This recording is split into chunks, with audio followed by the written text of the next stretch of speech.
The night air in Rome was thick with incense and secrets. Beneath a moon veiled by smoke from 1,000 oil lamps, a woman slipped through the narrow alleys behind the Subura district, her face hidden beneath a coarse veil, her body wrapped in the rough tunic of a common streetwalker.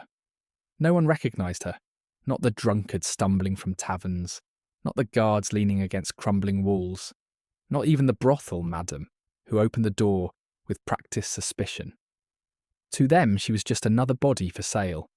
But this woman was Valeria Messalina, Empress of Rome, wife of Emperor Claudius, mother of the heir to the Julio-Claudian throne.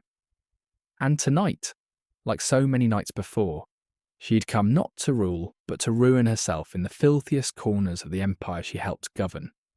She didn't come for money. She came for power. Not the kind carved into marble or whispered in the Senate, but the kind that slithered through sweat-slicked sheets and left men trembling long after dawn. Messalina-esque brothel visits weren't acts of desperation or lust alone. They were declarations of war, against virtue, against expectation, against the suffocating cage of imperial womanhood that demanded she be chaste, silent, obedient. Instead, she chose to be obscene, loud and terrifyingly free. Ancient sources, Tacitus, Suetonius, Cassius Dio, describe her not as a mere adulteress, but as a predator who turned sex into a weapon sharper than any gladius. She didn't just sleep with men, she consumed them. One account claims she once challenged Rome, its most infamous courtesan, to a contest. Who could bed the most men in a single night? The courtesan collapsed after 10. Messalina kept going 20, 30. Some say 50 until the sun rose and the streets filled with merchants and priests, none suspecting that the woman limping back toward the Palatine Hill was the Augusta herself. But the brothels were only the beginning. Inside the imperial palace, Messalina transformed banquets into theatres of degradation. What began as feasts honouring gods or victories soon became grotesque rituals where senators were forced to perform for her amusement.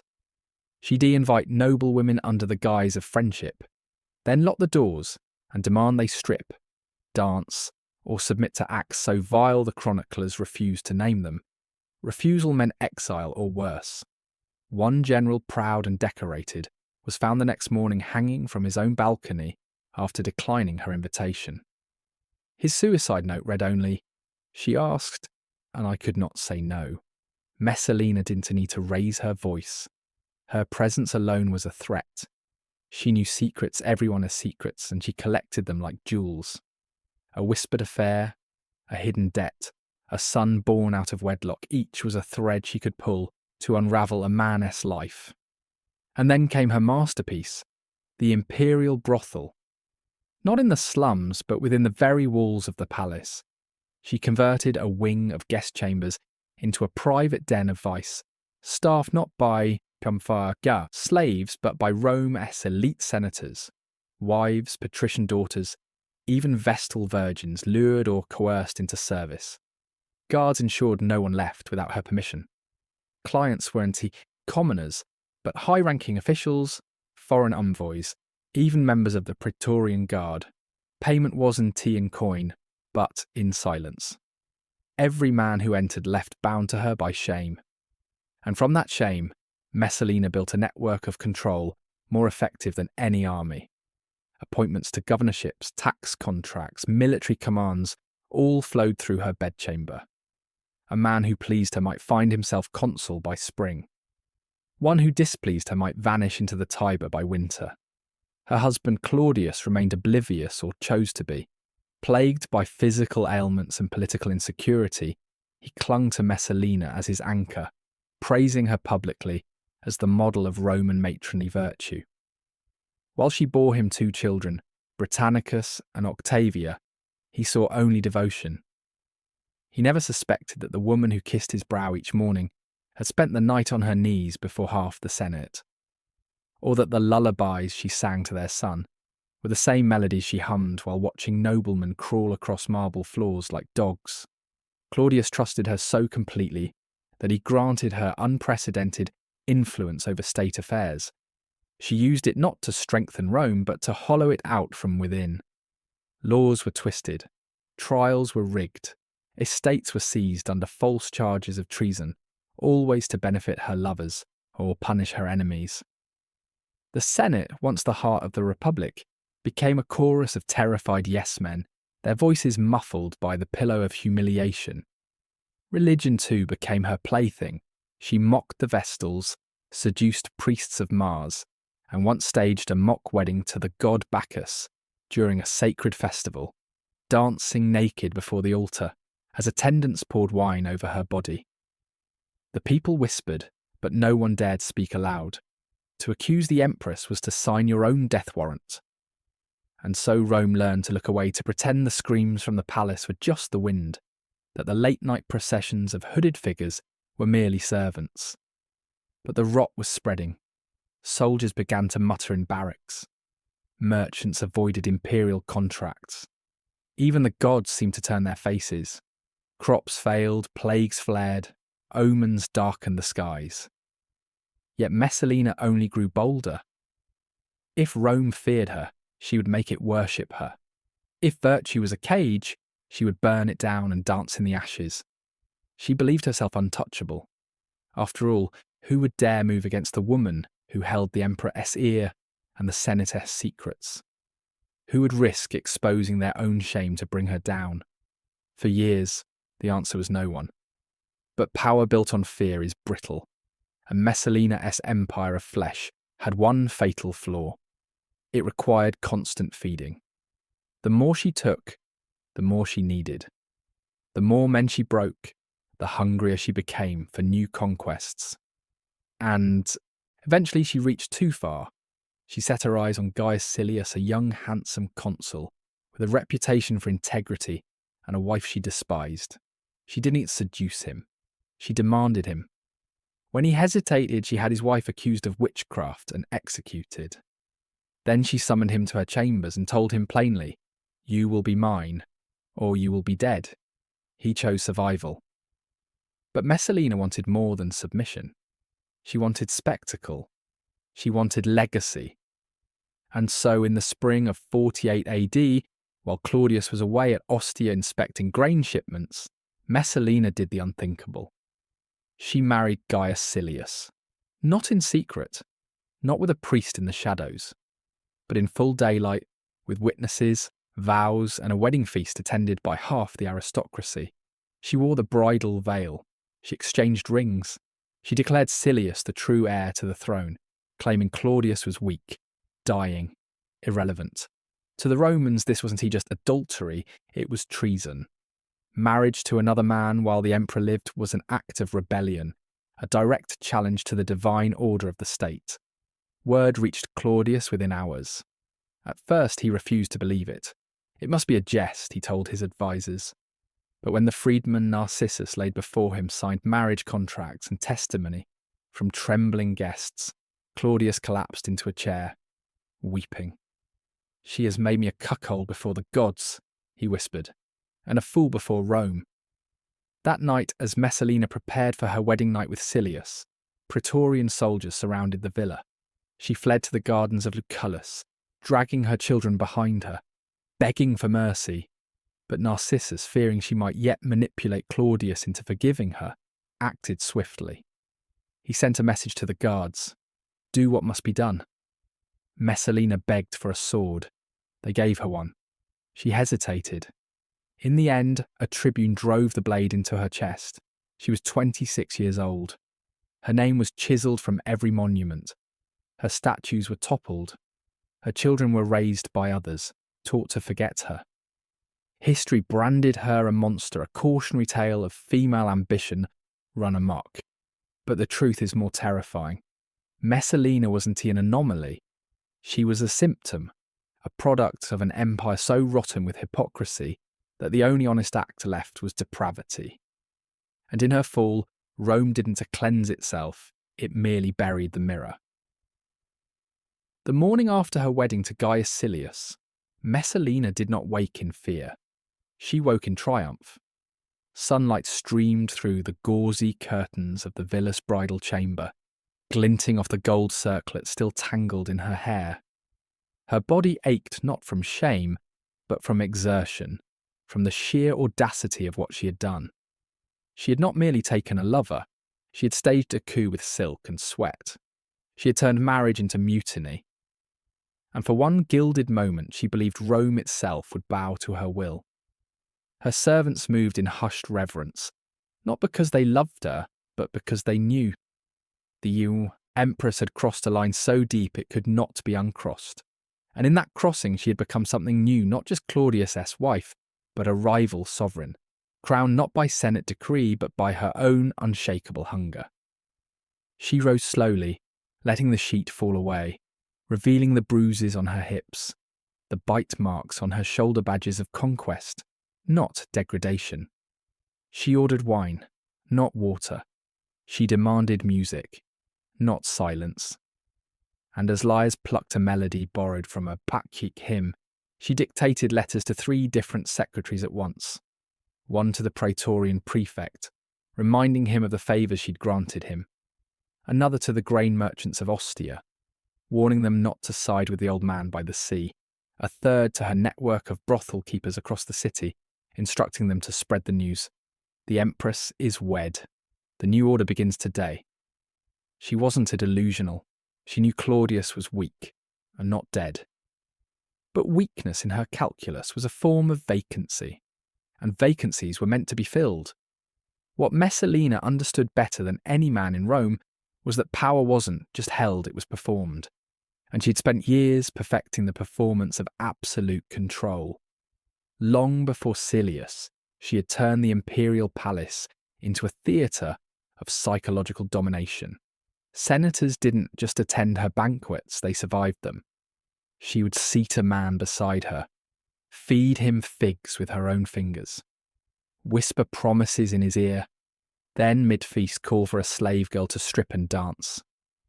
If the senator looked away, she'd accuse him of prudishness. If he looked too long, she'd accuse him of lust. Either way, she owned his discomfort. And discomfort, she knew, was the first step toward obedience. But her true genius lay in the brothel, her domus meretricia, as she mockingly called it. Hidden behind marble columns and perfume gardens, it was a den of vice for the masses, but an elite trap for the powerful.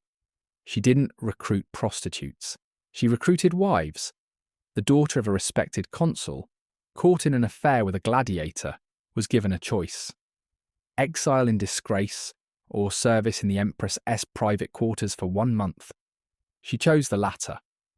A Vestal accused of breaking her vows, likely falsely, but the rumour was enough, was offered protection in exchange for entertaining foreign dignitaries.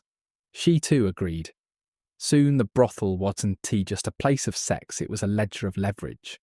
Every man who entered left with a secret, and Messalina held the key. She even turned religion into farce. During the festival of Bona Dea, sacred to women only, where men were forbidden on pain of death, Messalina disguised herself as a priestess and invited select male senators to witness rituals that involved wine, nudity, and mock sacrifices. One participant later confessed he'd been so terrified of exposure that he'd signed over his entire estate to a front company controlled by Messalina's freedwoman. She did not need to threaten him. The mere memory of that night was threat enough. And yet for all her cunning she made one fatal error. She assumed fear was loyalty. She believed that because men trembled before her, they would follow her. But fear is a brittle foundation. It cracks under pressure, and the moment Claudius showed even a flicker of resolve, the entire edifice began to crumble. When word reached the palace that Narcissus the Emperor, most trusted freedman, had intercepted her marriage contract and shown it to Claudius, Messalina didn't flee. She laughed. "Let the old stammerer rage," she reportedly said, reclining on a couch. "He'll weep by evening and beg me to return." She was wrong.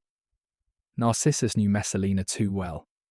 He knew that if given time, she would talk, weep, seduce, or bribe her way back into Claudius' bed. So he acted with terrifying speed. While the emperor sat paralysed by grief and indecision, Narcissus summoned the Praetorian Guard. He didn't ask for orders, he gave them.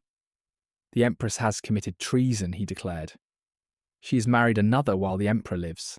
She must be dealt with before she names a new Caesar. The soldiers, many of whom had seen their own commanders humiliated in her brothel, needed no further convincing. Messalina, still in her wedding finery, heard the boots on the marble steps too late. She grabbed her children Britannicus and Octavia and ran, not to the Forum, not to the Senate, but to the gardens of Lucullus, a place of exile and last resort. There she paced like a caged lioness, alternately screaming at the guards to let her speak to Claudius and begging them for a blade. She knew what awaited her.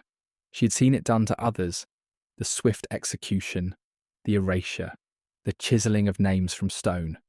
But she had always believed she was the hand that held the chisel, not the name beneath it. Her final hours were a grotesque parody of her life. She tried to write a letter to Claudius, but her hands shook too violently. She offered bribes to the guards' jewels, land, her own body, but they turned away. Even her children, wide-eyed and silent, seemed to understand. Their mother was no longer empress. She was prey. And then Narcissus arrived, not with soldiers, but with a single tribune and a sword. He didn't speak. He didn't gloat. He simply nodded. The tribune stepped forward. Messalina hesitated. For the first time in her life, she was not in control. She reached for the hilt, but her fingers slipped. The tribune, impatient, took the blade from her and drove it into her chest himself. She fell without a sound. No scream. No curse. Just the wet gasp of a woman who had gambled everything and lost. Her body was left where it fell. No funeral. No pyre. No mourning. By dawn, her name had been struck from every public record. Statues were toppled. Coins melted. Even her children were forbidden to speak her name. Rome wanted to forget her. But forgetting Messalina was impossible because she had woven herself into the fabric of the EPR. Empire-esque corruption. Every senator who had knelt before her, every general who had shared her bed, every priest who had turned a blind eye, they all carried her stain. And though her name vanished from marble, it festered in whispers. Historians would later paint her as a monster, a cautionary tale of feminine excess. But the truth is more unsettling. Messalina was not an aberration.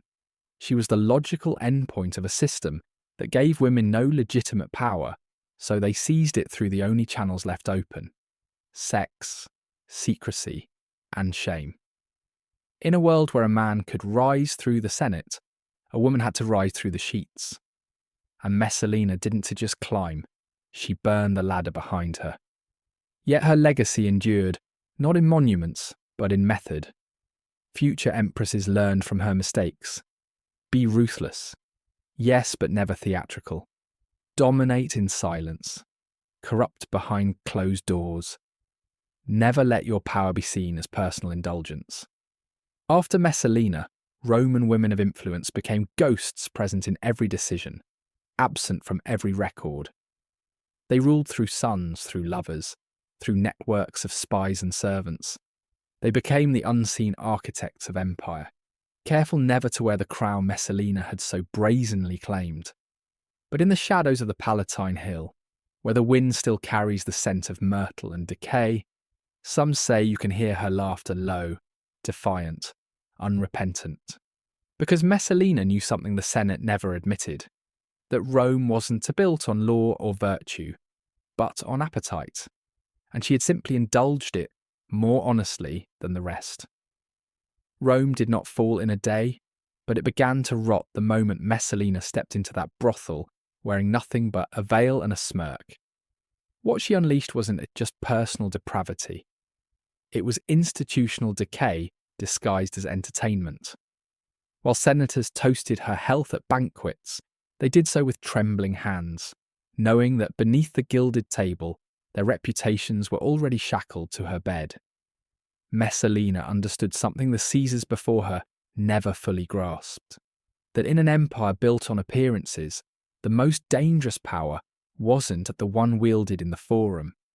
It was the one exercised in the dark, behind locked doors, where shame became currency and silence became loyalty. Her brothel wasn't hidden in some back alley of the Subura.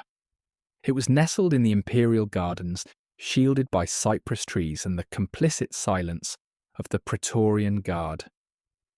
She called it Domus Serena, the House of Calm, but those who entered knew it as the House of No Return.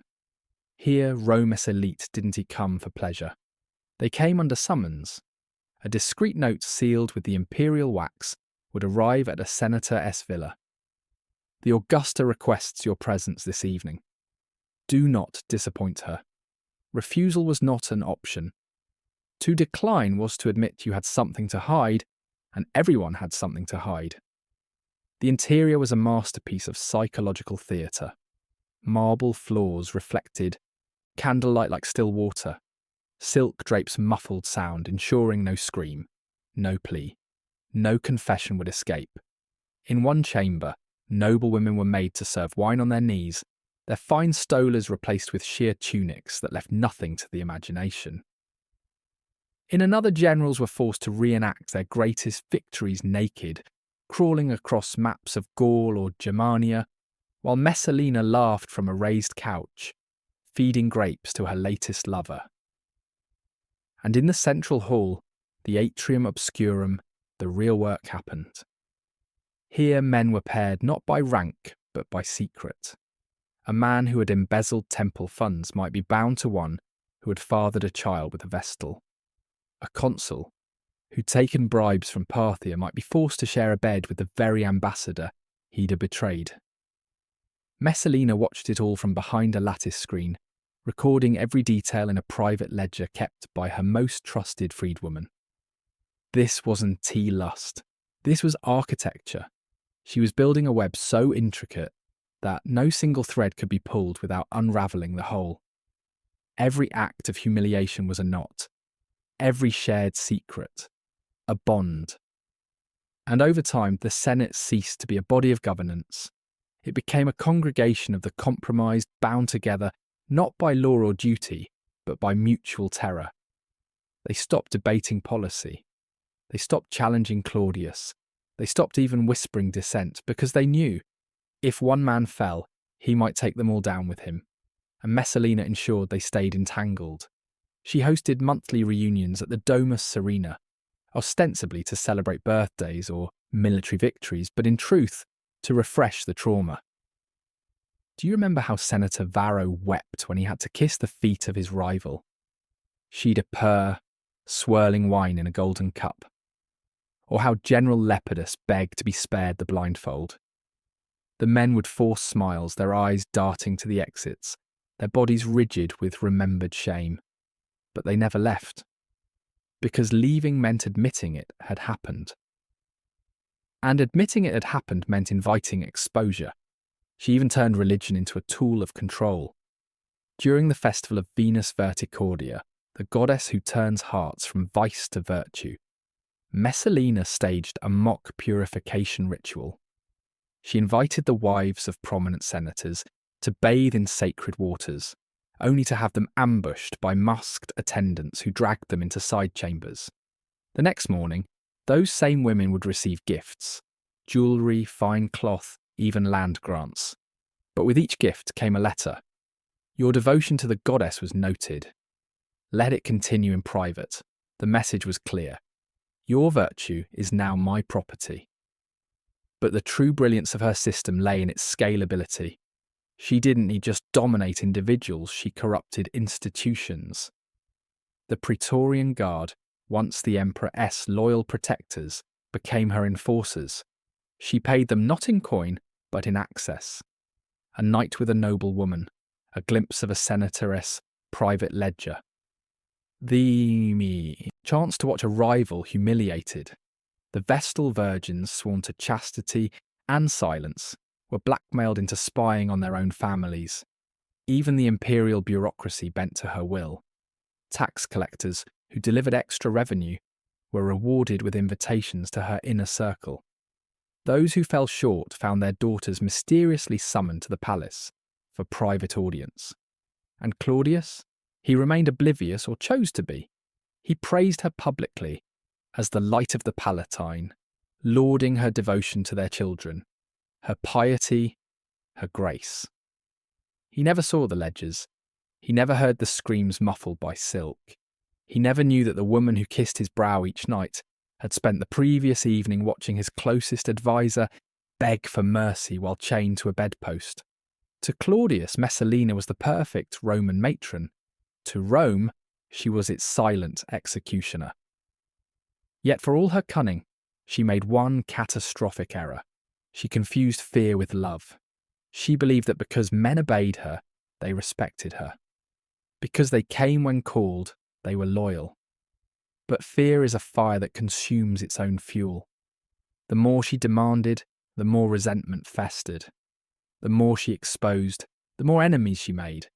And though no single man dared move against her, they began to speak in code, in glances, in gestures, in the way they avoided her gaze at public ceremonies. A new language of resistance was born, spoken not in words but in silence. The first crack appeared in the person of Narcissus, Claudius' freedman and chief secretary. He had long suspected Messalina's influence, but lacked proof until the night she tried to recruit him. She summoned him to the Domus Serena, offered him wine, then leaned close and whispered, "I know about your son in Ostia, the one you've kept hidden from the emperor. Would you like him legitimized, or would you prefer the Senate learns he was born to a slave?" Narcissus smiled, bowed, and accepted her offer. But that night he began to plot. He started quietly. He copied fragments of her ledger. He bribed her attendants. He cultivated allies among the Praetorians who had grown weary of her games. And he waited for the moment she would overreach. That moment came not with a whisper, but with a wedding.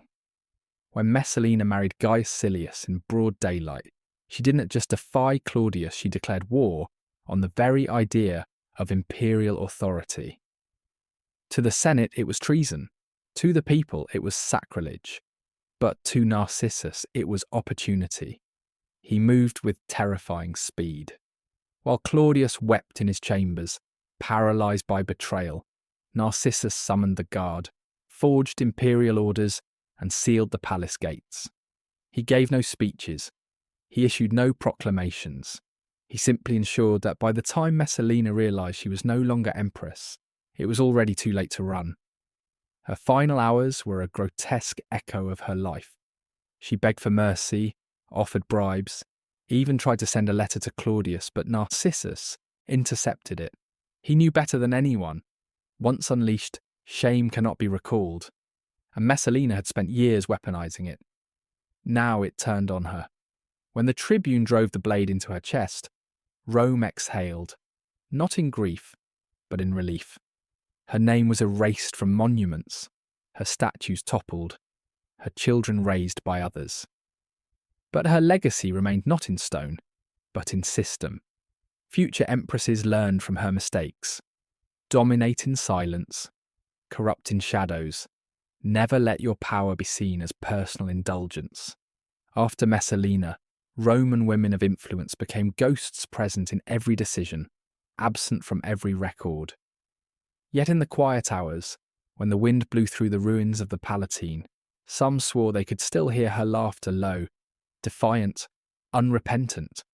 Because Messalina knew the truth Rome refused to admit, that the empire wasn't held together by law or virtue, but by appetite, and she had simply indulged it more honestly than the rest. Gratibus, the wedding feast should have been a celebration. Instead, it was a funeral in disguise, one where the corpse still walked, still spoke, still wore her dead mother's dress, like a shroud stitched from memory and grief. Brianna stood beside Eric the Bloodhand, her new husband, her captor, the man who had slaughtered her father on the threshold of their ancestral hall. The mead flowed, the skalds sang of Norse glory, and the warriors laughed as if the blood on the floorboards had already dried into legend. But Brianna heard only silence, the silence of her brothers' voices, the silence of her mother's prayers, the silence of a future erased before it could begin. She was 17. Just weeks ago, she had been negotiating dowry terms with an Irish prince, studying Latin manuscripts in the scriptorium, managing the grain stores of her father keep with a precision that made even the steward bow his head in respect. Now, she was a prize, a living deed to stolen land, a womb to carry Viking heirs who would inherit everything she had lost.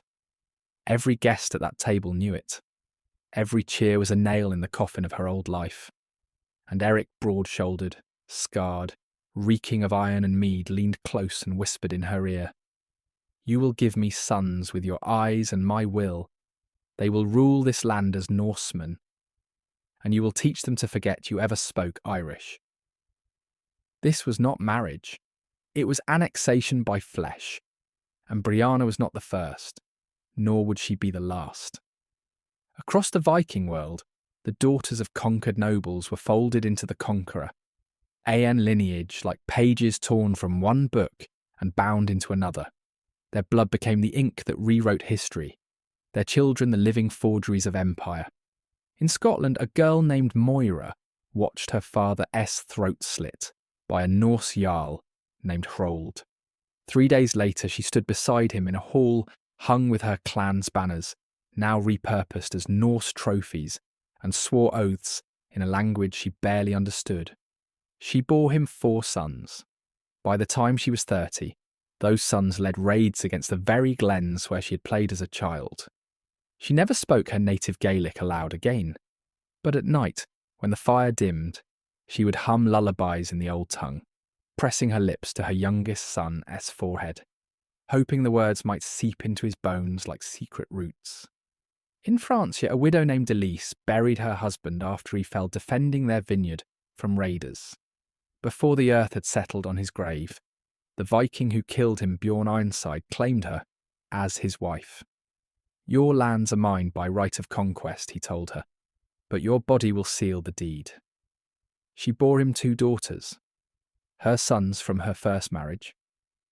They were sold as thralls to a trader bound for Dublin.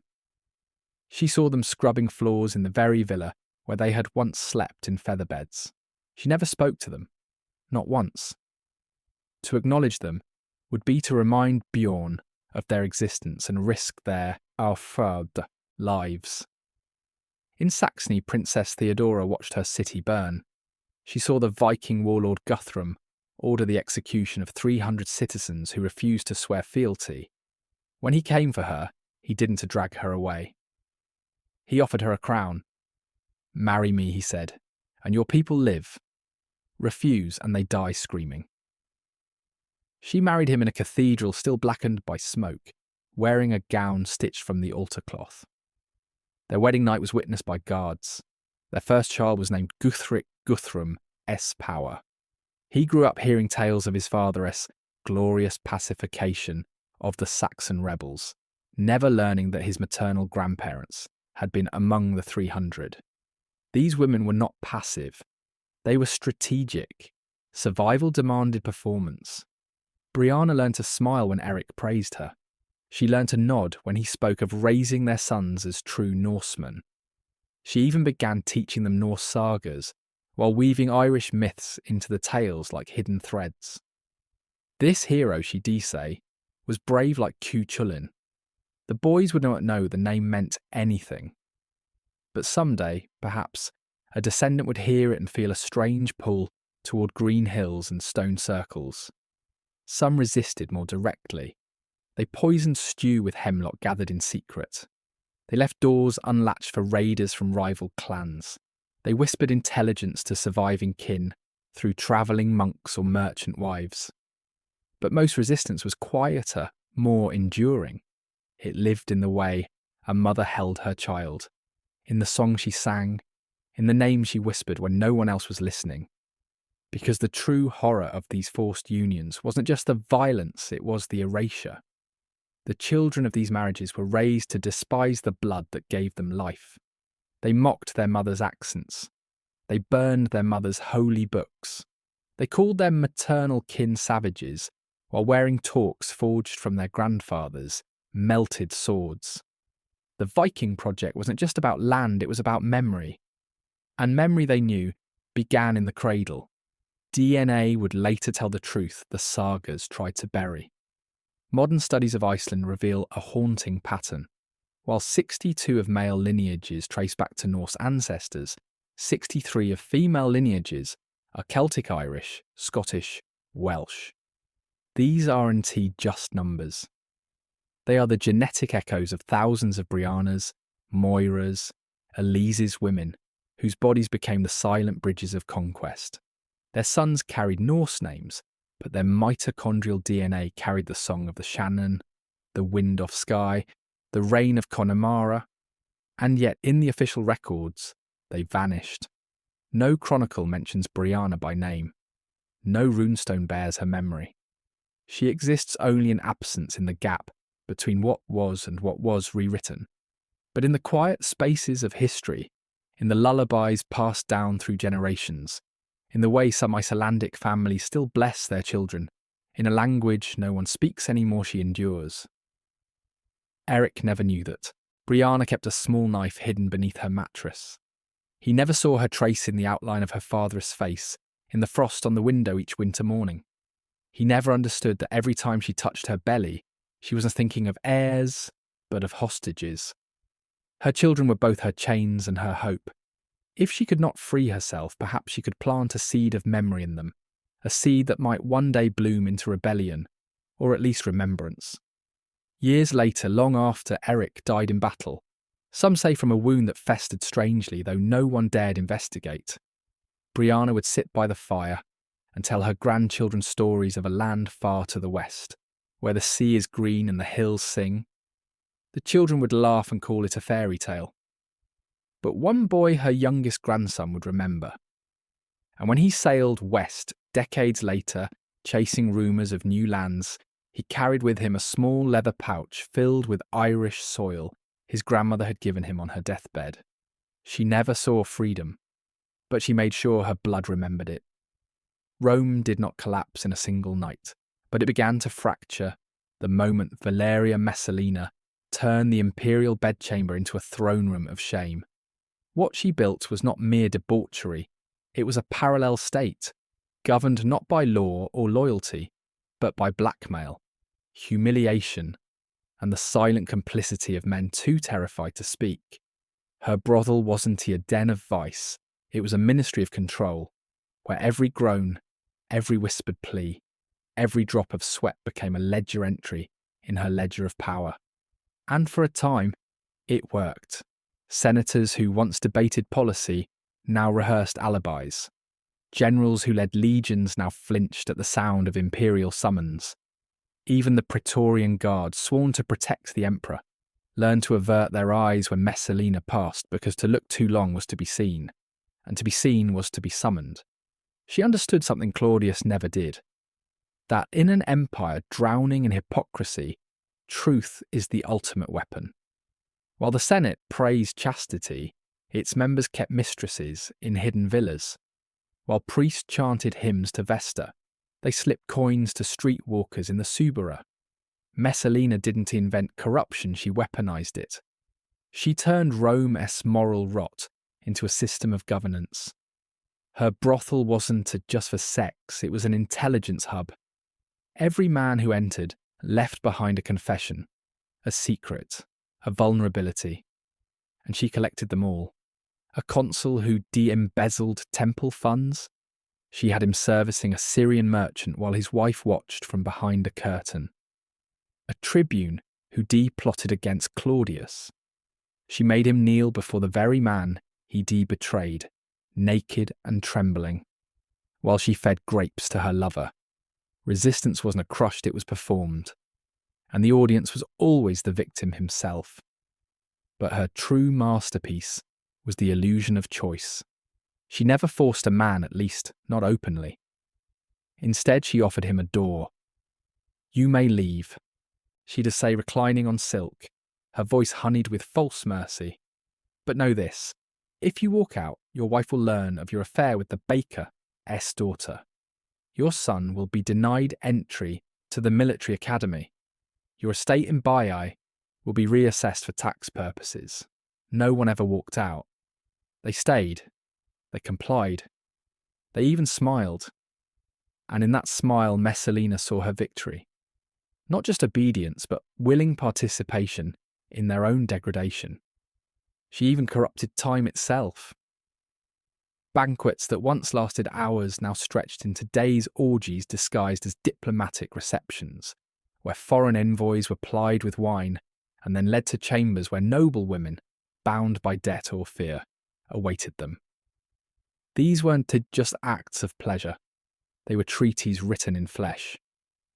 A Parthian ambassador who spent the night with the daughter of a disgraced senator returned home not with promises of peace, but with a blackmail dossier that ensured his silence on Roman troop movements. Trade agreements were sealed not with ink, but with semen. Alliances were forged in sweat-slicked sheets, and Rome's enemies learned to send their most handsome envoys not to negotiate, but to be compromised. And Claudius, he remained the perfect fool. He praised her piety, lauded her devotion to their children, even commissioned statues in her honour. He never suspected that the woman who kissed his brow each morning had spent the night watching his closest advisor crawl across the floor like a dog, begging for mercy after failing to satisfy her.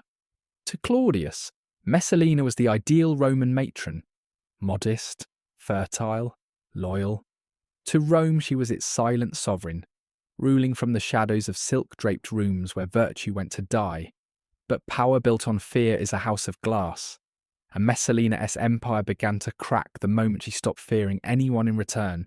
She believed herself untouchable because who would dare expose their own shame to bring her down? She was right for a time, but resentment, like mould, grows in darkness. And in the corridors of the Palatine, whispers turned to plots. The freedman Narcissus, long wary of her influence, began to collect his own secrets. Not of sex, but of treason. He noted how she bypassed the Senate to appoint governors, how she seized estates under false charges, how she funneled imperial funds into private brothels staffed by the daughters of Rome's elite. He waited not for proof of lust, but for proof of rebellion. That proof came in the form of Gaius Silius. Silius was young, handsome, and dangerously ambitious. More importantly, he was clean untouched by Messalina's web of shame. When she set her sights on him, she didn't seduce him. She destroyed his wife first, accusing her of witchcraft and having her executed. Then she summoned Silius and offered him a choice: her bed or the Tiber. He chose survival, but Messalina wanted more than submission. She wanted spectacle. She wanted legacy. And so, while Claudius was away, inspecting grain shipments in Ostia, she did the unthinkable. She married Silius in broad daylight, with witnesses, vows, and a wedding feast attended by half the aristocracy. To the Romans, this wasn't adultery, it was treason. Marriage to another man, while the emperor lived, was an act of open rebellion, a direct challenge to the divine order of the state. Word reached Claudius within hours. At first he refused to believe it. It must be a jest, he told his advisers. But when Narcissus laid before him the signed marriage contract and testimony from trembling guests, Claudius collapsed into a chair, weeping. "She has made me a cuckold before the gods," he whispered, "and a fool before Rome."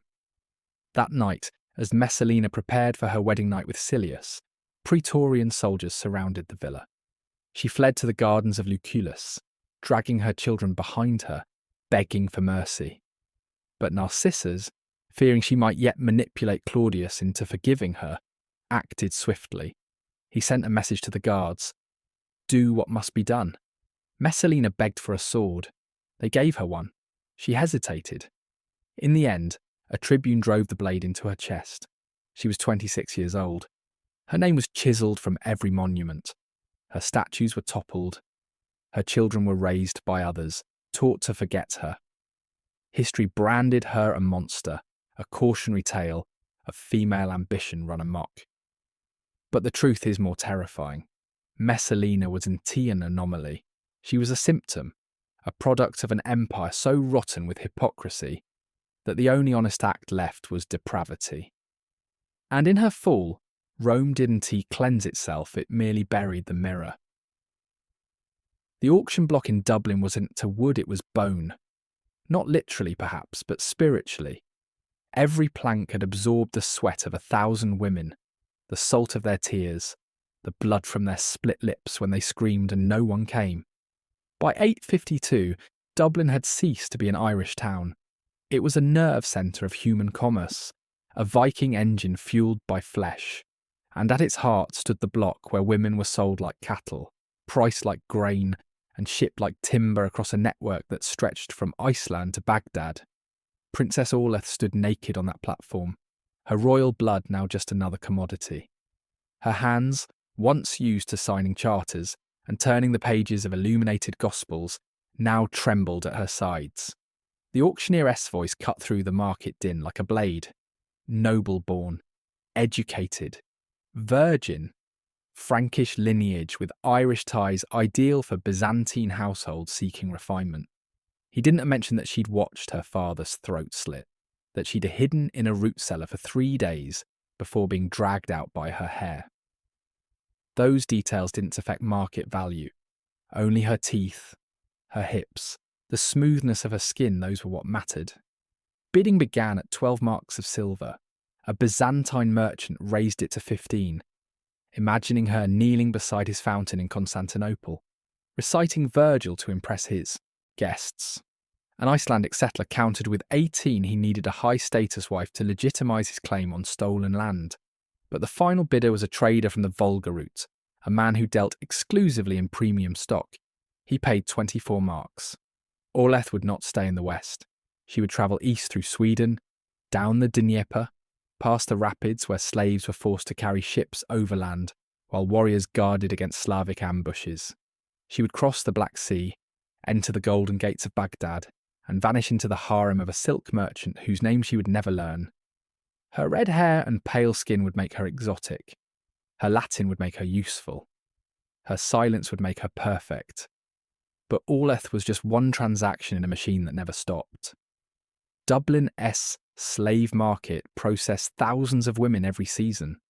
Holding pens, crude wooden cages lined the riverbank, each labelled by origin. Irish, Frankish, Saxon, Slavic. Inside, women huddled on straw soaked with urine and blood, their bodies marked with paint numbers that wouldn't wash off for weeks. They were sorted not by name, but by function.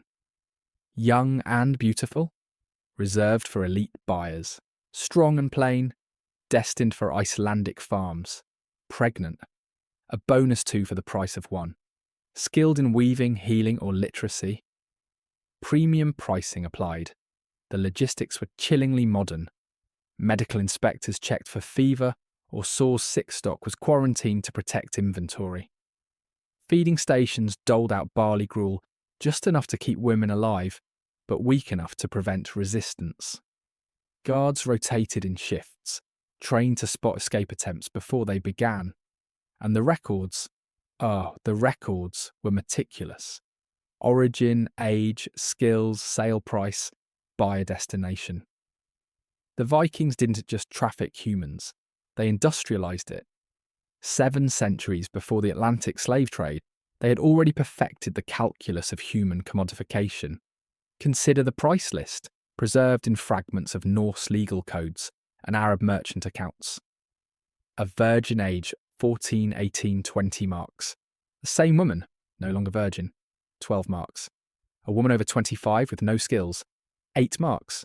A pregnant woman, 15 marks with the understanding that the child was included. A literate woman who could read Latin, 30 marks. A healer, 40 marks. These weren't arbitrary numbers. They reflected a market so sophisticated it assigned value to no trauma, to knowledge, to the very capacity to suffer and survive. A woman who could endure the journey to Iceland was worth more than one who might die en route. A woman who could bear sons was worth more than one who couldn't and a woman who could sing while she worked. Double the price for what is power without entertainment? Branwen, a Welsh girl, had been sold 16 times in 2 years. Each sale moved her father from home, each buyer more brutal than the last. She learned to speak broken Norse, Frankish, even a few Arabic phrases from traders in Kiev. But she forgot her own language. By the time the Damonema, she reached Norway, she no longer remembered the lullaby her mother sang. She only remembered the sound of chains. In the pens, a Pictish woman gave birth on rotting straw. The baby, a girl, was wrapped in a scrap of wool and placed beside her. No celebration, no naming, just another asset. If the child lived past infancy, a 40 chance, she'd be sold as a starter thrall. Cheap, trainable, disposable. Her mother would be given 3 days to recover, then return to the block. Her recent pregnancy was now a selling point. Proven fertility, healthy lineage. Elisande, a Frankish noblewoman, tried to negotiate. She offered information about hidden gold in her family's estate vaults beneath the chapel, untouched by raiders. The Vikings listened. They sent men. They retrieved the gold. Then they sold her anyway. To them it was indeed betrayal. It was business. Slaves couldn't make deals. They were objects, and objects done to speak. The true horror wasn't just the selling, it was the erasure. Once a woman stepped onto that block, her past ceased to exist. Her name was replaced with a number. Her story was replaced with a price.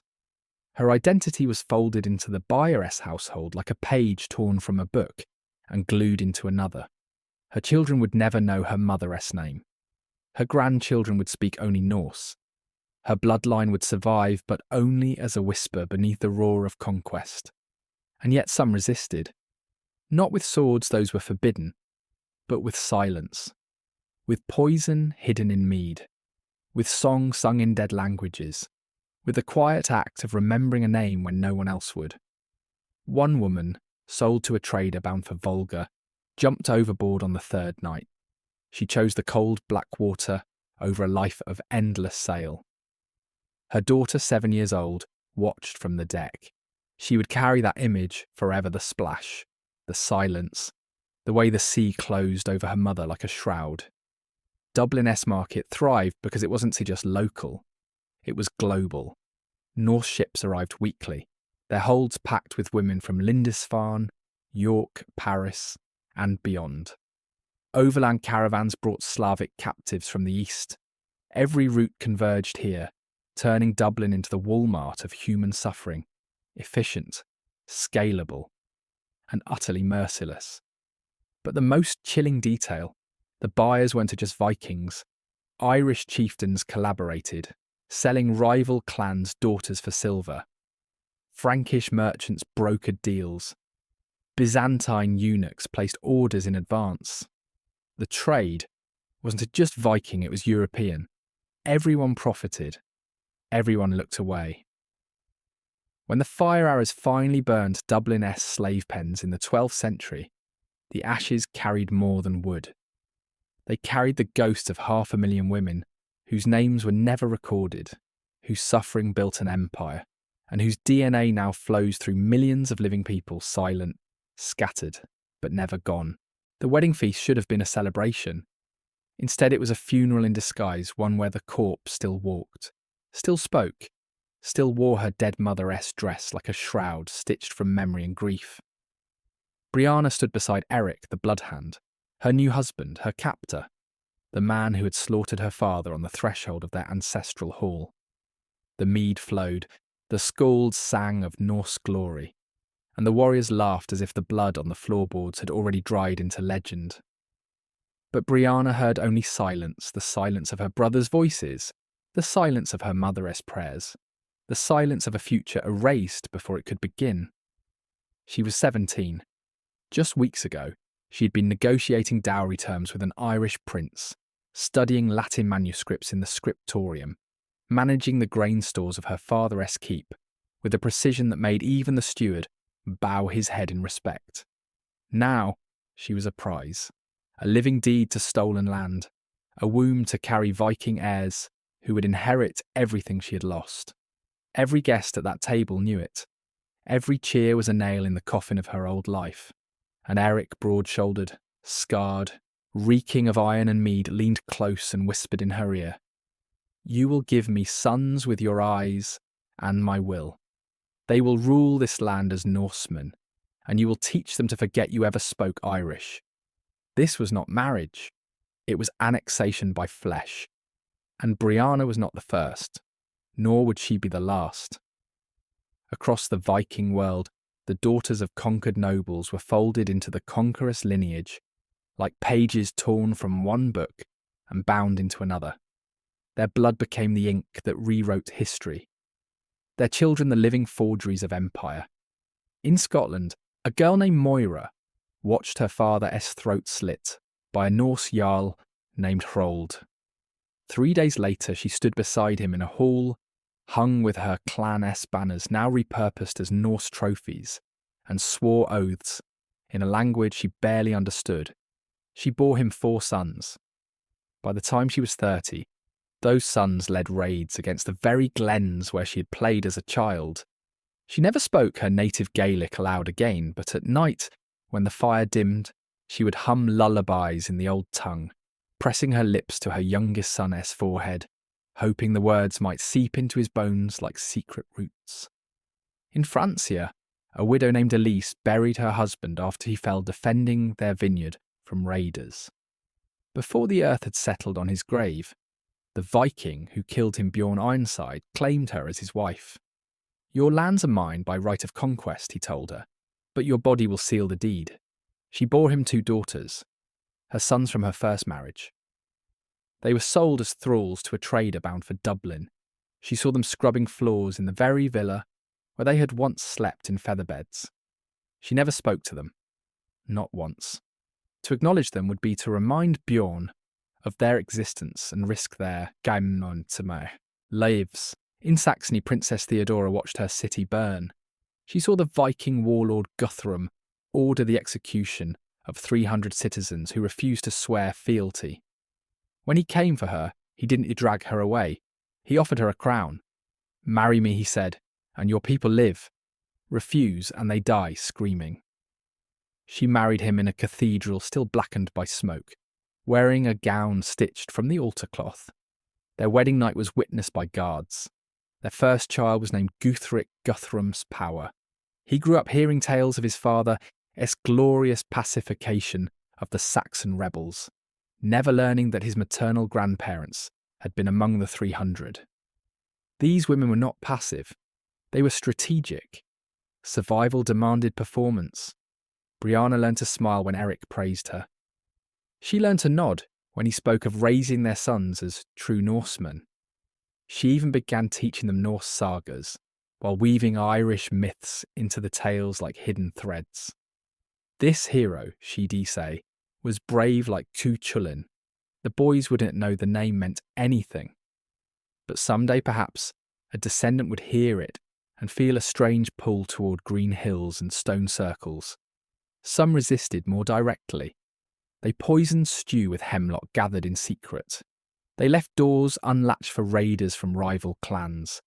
They whispered intelligence to surviving kin through travelling monks or merchant wives.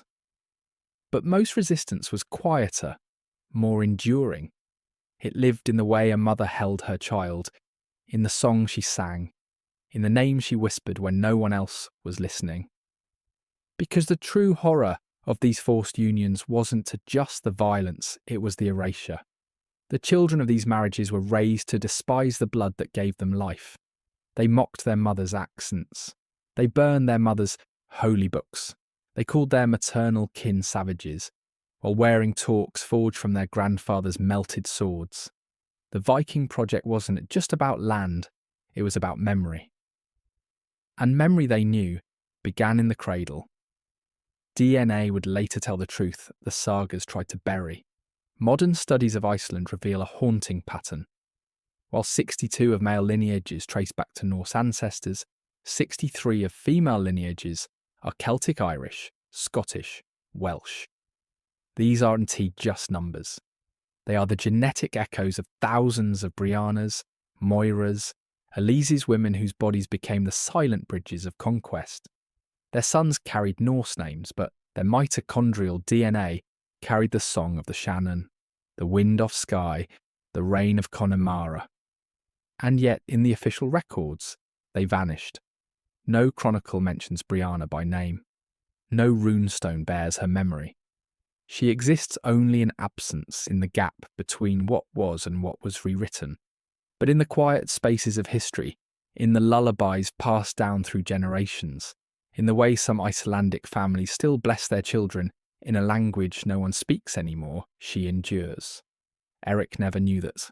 Brianna kept a small knife hidden beneath her mattress. He never saw her tracing the outline of her father's face in the frost on the window each winter morning. He never understood that every time she touched her belly, she wasn't thinking of heirs, but of hostages. Her children were both her chains and her hope. If she could not free herself, perhaps she could plant a seed of memory in them, a seed that might one day bloom into rebellion, or at least remembrance. Years later, long after Eric died in battle, some say from a wound that festered strangely, though no one dared investigate, Brianna would sit by the fire and tell her grandchildren stories of a land far to the west, where the sea is green and the hills sing. The children would laugh and call it a fairy tale, but one boy, her youngest grandson, would remember. And when he sailed west decades later, chasing rumours of new lands, he carried with him a small leather pouch filled with Irish soil his grandmother had given him on her deathbed. She never saw freedom, but she made sure her blood remembered it. The fire consumes the ship. Smoke coils into the dawn sky above the Volga, thick with the scent of pine resin, burning wool, and human fat. The crowd cheers. They believe they are witnessing glory, the chieftain's triumphant passage to Valhalla, escorted by a loyal servant who chose to follow him beyond death. But the truth is far darker. Sigrid did not choose. She was selected. She was drugged, violated, strangled, and stabbed not as an act of devotion, but as the final transaction, in a system that treated women not as souls, but as surplus inventory. Her death was not sacred. It was logistical, a way to dispose of a depreciating asset while turning her into spectacle, into propaganda, into proof of the chieftain's power even in death. And Sigrid was just one among 500,000. One thread in a vast, silent tapestry of female suffering that funded, fueled, and founded the Viking Age. We remember the longships, the raids, the sagas, but we forget the holds beneath the decks, where women lay chained in their own filth, where children cried themselves hoarse until silence became their only language. We admire the gold talks in museum cases, but never ask how they were paid for. The answer is always the same. With women, Irish, Scottish, Frankish, Slavic bodies turned into currency, shipped east to Baghdad, west to Iceland, south to Constantinople, until every Norse settlement, every trading post, every royal hall stood on foundations of stolen wombs and broken backs.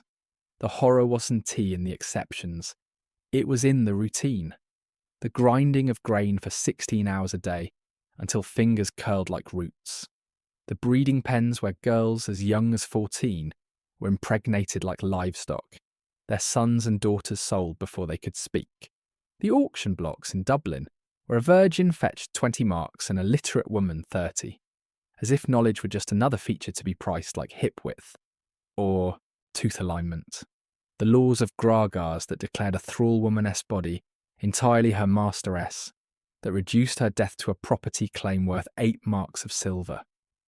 The mourning gift tradition that lent her to guests like a drinking horn. The funeral rites that burned her alive beside men she never chose to serve. This was not chaos, it was industry. The Vikings didn't just enslave women, they optimized their suffering. They built markets with holding pens, medical inspectors, feeding stations, and multilingual auctioneers. They developed financial instruments, credit, insurance, investment partnerships. They sorted, branded, and shipped human beings with the same precision used for timber or iron. And they erased the evidence.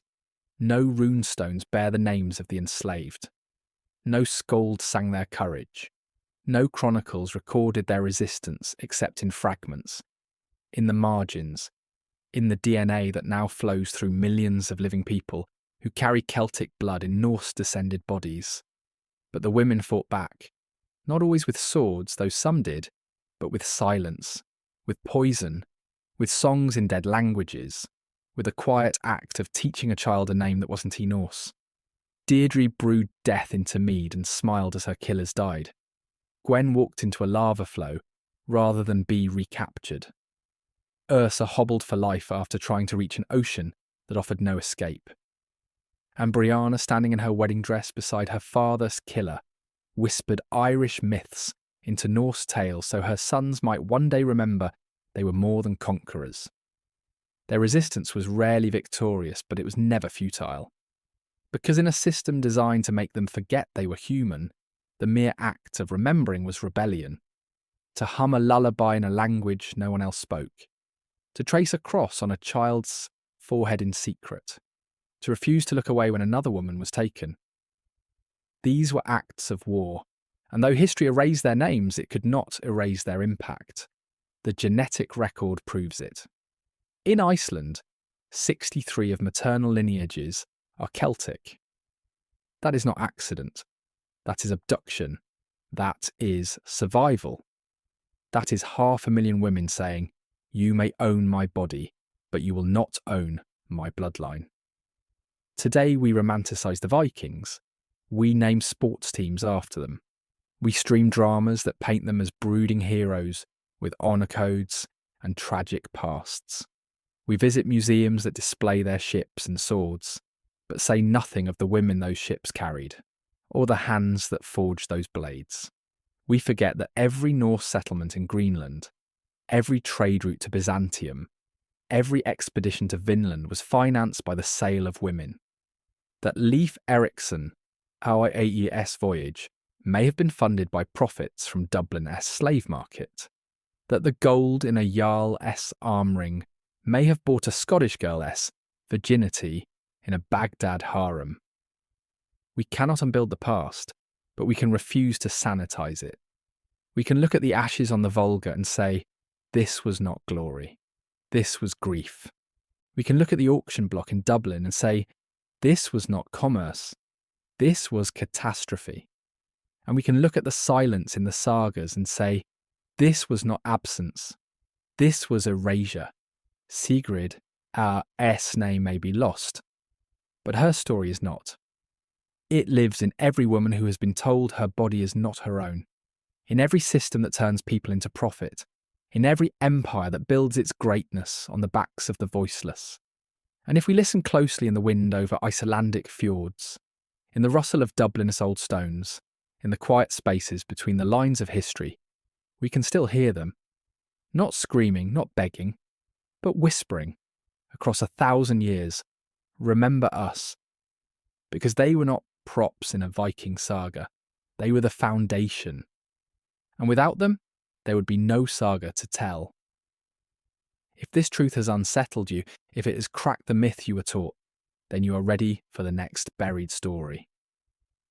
Click the video now to uncover another chapter history tried to burn, and if you believe these voices deserve to be heard, hit subscribe. The past is not dead. It is waiting to be remembered.